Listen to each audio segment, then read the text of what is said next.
চিন্তার ধারা বহু দিকে হতে পারে, বহুমুখী হতে পারে, কিন্তু তার যে বেসিক রুট কজ সেটা কিন্তু একই ধরনের হয়। মকরের এই শান্তি প্রেম এটা কিন্তু অন্যদের থেকে টোটালি আলাদা এবং জীবনে শান্তশিষ্ট অবস্থা, জীবনে উত্থান পতনের অভাব, এর জন্য মকর কিন্তু অনেক কিছুই করতে পারেন। মকর কিন্তু সব সময় ভাবেন নিজের এডুকেশনের ক্ষেত্রটিকে কন্টিনিউ রাখতে এবং সেটাকে আরেকটু বাড়িয়ে তুলতে, নিজের কর্মকে আরও ইমপ্রুভ করানোর চেষ্টা, নিজের কাজের জায়গাটি থেকে আরও বেশি আউটপুট দেওয়ার চেষ্টা, এটা কিন্তু আমরা বারবার মকরের কাছ থেকে দেখতে পাই। মকর রাশি, মকর লগ্নের মানুষ, তাদের মধ্যে এই প্রপার্টি ক্রিয়েট করবার চেষ্টা, এটা কিন্তু বারবার দেখতে পাওয়া যায়। মকর কিন্তু ক্রমাগতই এই ধরনের চিন্তায় জড়িয়ে পড়েন, এখান থেকে বেরিয়ে আসবার চেষ্টা, সেটা কিন্তু মকরের ক্ষেত্রে বারবার দেখতে পাওয়া যায় না। তার জন্য রেসপন্সিবল মকর রাশি বা লগ্নের মানুষরা তারা কিন্তু সব সময় দুশ্চিন্তা করে থাকেন। মকর কিন্তু সেই দুশ্চিন্তা থেকে কিছুতেই নিজেকে মুক্ত করতে পারেন না। এগুলি ছাড়াও কখনো পেশাগত কারণে, কখনো শরীরের কারণে মকর চিন্তিত হয়ে পড়েন। তবে সাধারণত মকর রাশি বা লগ্নের মানুষরা নিজের শরীর, নিজের চিন্তা, এগুলিকে বিরাট গুরুত্ব দিতে পছন্দ করেন না।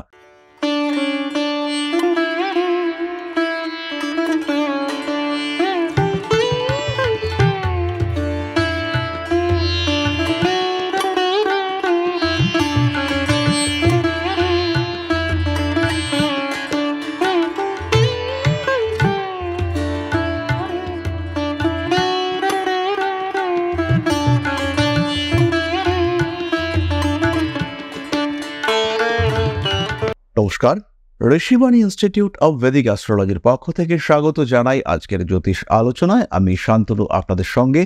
আলোচ্য বিষয় মকর রাশি এবং তার সপ্ত চিন্তা। কালপুরুষের দশম রাশি মকর। প্রত্যেকটি মকর রাশি বা লগ্নের মানুষদের কিছু বেসিক চিন্তাধারা রয়েছে, তাদের চিন্তার কতগুলি দিশা রয়েছে। স্পেসিফিক্যালি যদি আমরা রাশির কথা বলি, এদের গ্রহ, এদের অধিপতি, এদের ভাব, প্রত্যেকটি বিষয়ে কিন্তু আলাদা আলাদা কারকতা ইন্ডিকেট করে এবং তাদের যে এই কারকতা তার মাধ্যমে নির্দেশিত হয় তাদের চিন্তা, ভাবনা ইত্যাদির ধারাগুলি।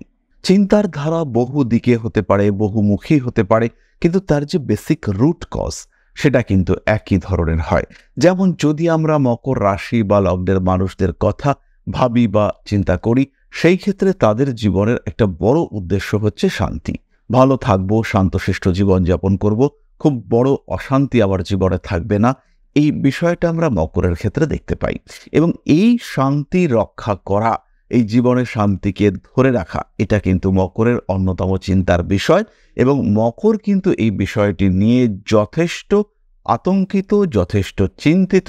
মকরের এই শান্তি প্রেম এটা কিন্তু অন্যদের থেকে টোটালি আলাদা এবং জীবনে শান্তশিষ্ট অবস্থা, জীবনে উত্থান পতনের অভাব, এর জন্য মকর কিন্তু অনেক কিছুই করতে পারেন এবং নিজেকে ঠিক রাখা, নিজেকে ভালো রাখা, শান্তশিষ্ট পরিস্থিতিতে রাখা, এটা কিন্তু মকরের জন্য অত্যন্ত প্রয়োজনীয়। অন্যথায় মকর কিন্তু নিজেকে ভীষণ ডিস্টার্বড, ডিপ্রেসড ফিল করতে শুরু করেন। দ্বিতীয়ত, মকর রাশি বা লগ্নের মানুষরা তারা তাদের জীবনে পরিবর্তন পছন্দ করেন।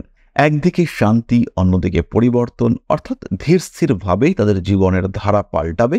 এখানে গ্রাফে কোনো আপডাউন দেখতে পাওয়া যাবে না, স্লো অ্যান্ড স্মুথ আপগ্রেডেশন, এইটা হচ্ছে মকরের পছন্দ।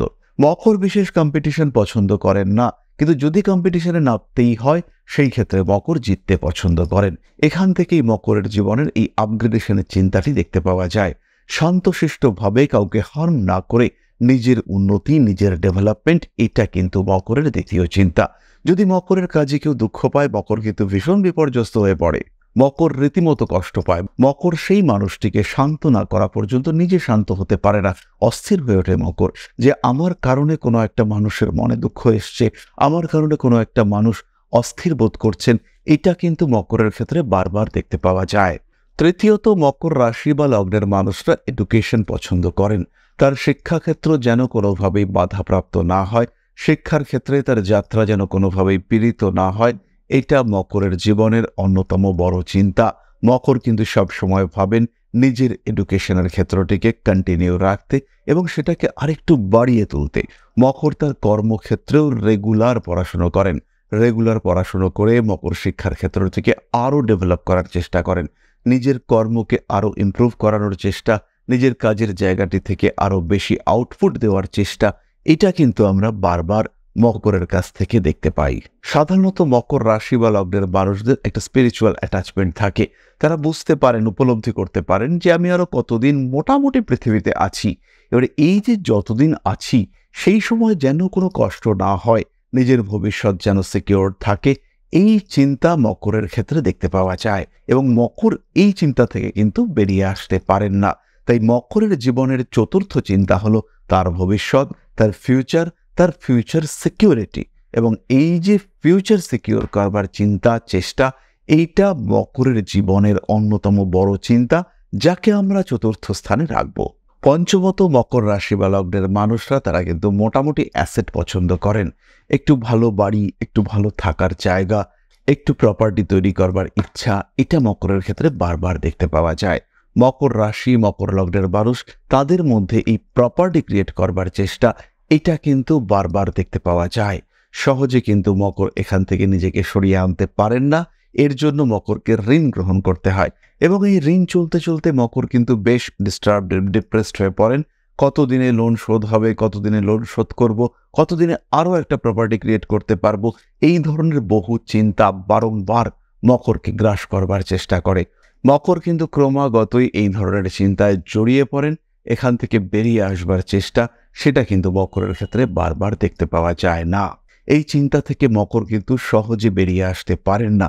ধীরে ধীরে এই চিন্তা মকরকে কিন্তু ক্রমাগত জড়িয়ে ফেলে। ষষ্ঠত, মকর রাশি বা লগ্নের চিন্তা হলো তার পরবর্তী প্রজন্ম, তার সন্তান, তার ভাই, ভাইয়ের ছেলে মেয়ে, তার ছেলে মেয়ে, এই সমস্ত বিষয় নিয়ে কিন্তু মকর ভীষণ চিন্তা করেন।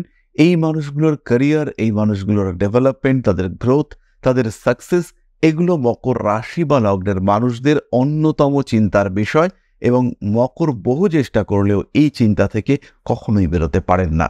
মকরের মনের মধ্যে এই চিন্তা তীব্রভাবে বাড়তে দেখতে পাওয়া যায়। মকরকে কিন্তু ক্রমাগত এই চিন্তারা জড়িয়ে ফেলে এবং আপনার বাড়ির মানুষজন, আপনার সন্তান, তারাও জানে যে বাবা অথবা মা এই বিষয়টি নিয়ে প্রবল চিন্তায় চিন্তিত, কিন্তু তা সত্ত্বেও তাদের মধ্যে যে বিরাট একটা পরিবর্তন দেখতে পাওয়া যায় তা কিন্তু একেবারেই নয়। ফলে মকরের জীবনে এই চিন্তার যে বিরাট অবসান ঘটে তা কিন্তু নয়। এই চিন্তা মকরের থাকে, এই চিন্তা থেকে মকর কিন্তু বেরিয়ে আসতে পারে না। সপ্তমত, প্রেম, পরিবার, বিবাহ, ভালোবাসার ক্ষেত্র, এটিও কিন্তু মকরের দুশ্চিন্তার অন্যতম বড় ক্ষেত্র। মকর কিন্তু ভালোবাসার মানুষদেরকে নিয়ে বেশ দুশ্চিন্তায় থাকেন। ভালোবাসার মানুষ, কাছের মানুষ, তাদের যাতে কোনো রকম সমস্যা না হয়, তার জন্য রেসপন্সিবল মকর রাশি বা লগ্নের মানুষরা তারা কিন্তু সব সময় দুশ্চিন্তা করে থাকেন। মকর কিন্তু সেই দুশ্চিন্তা থেকে কিছুতেই নিজেকে মুক্ত করতে পারেন না। এগুলি ছাড়াও কখনো পেশাগত কারণে, কখনো শরীরের কারণে মকর চিন্তিত হয়ে পড়েন। তবে সাধারণত মকর রাশি বা লগ্নের মানুষরা নিজের শরীর, নিজের চিন্তা, এগুলিকে বিরাট গুরুত্ব দিতে পছন্দ করেন না। শরীরের রোগ হতেই পারে, কিন্তু মকর সেগুলোকে ইগনোর করাই পছন্দ করেন। শরীরের রোগ, ব্যাধি, কষ্ট, ব্যথা, যন্ত্রণা, এগুলোকে মকর খুব সহজেই ইগনোর করতে পারেন এবং তার কারণে মকর রাশি বা লগ্নের চিন্তা, সেগুলি কিন্তু মূলত বাহ্যিক কারণগুলিকে নিয়ে আবর্তিত হয়।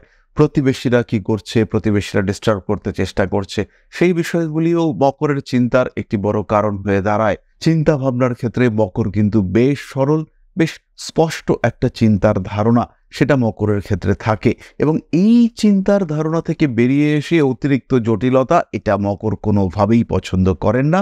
ফলে মকর রাশি সাধারণত যে 7টি বিষয় নিয়ে চিন্তা করেন, যেগুলি তার জীবনকে প্রভাবিত করে, সেগুলি মোটামুটি এরকমই দেখতে পাওয়া যায়। তবে সত্যি কথা বলতে, কোন দিকে মানুষটা চিন্তা করবে এই সংক্রান্ত তথ্য, এটা কিন্তু আমরা সাধারণত বইতে বা কোনো নোটসে বা কোনো ক্ষেত্রে পাই না।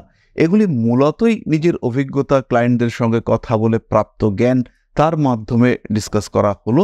আশা করি বিষয়গুলি আপনাদের সঙ্গে মিলবে। কতটা মিলল সেটা অবশ্যই শেয়ার করে জানাবেন এবং আমরা তারপরে চলে আসব আমাদের আলোচনার দ্বিতীয় পর্যায়ে, অর্থাৎ আপনাদের একটি কমেন্টের উত্তর আমি দেওয়ার চেষ্টা করব। কমেন্ট করেছেন শাহিন শুভ্র। দাদা, আমি বাংলাদেশের খুলনা জেলা থেকে বলছি। আমি নিয়মিত আপনার আপডেটগুলো দেখতে পছন্দ করি। আমার জন্ম 30/9/1995, শনিবার সকাল 5:25।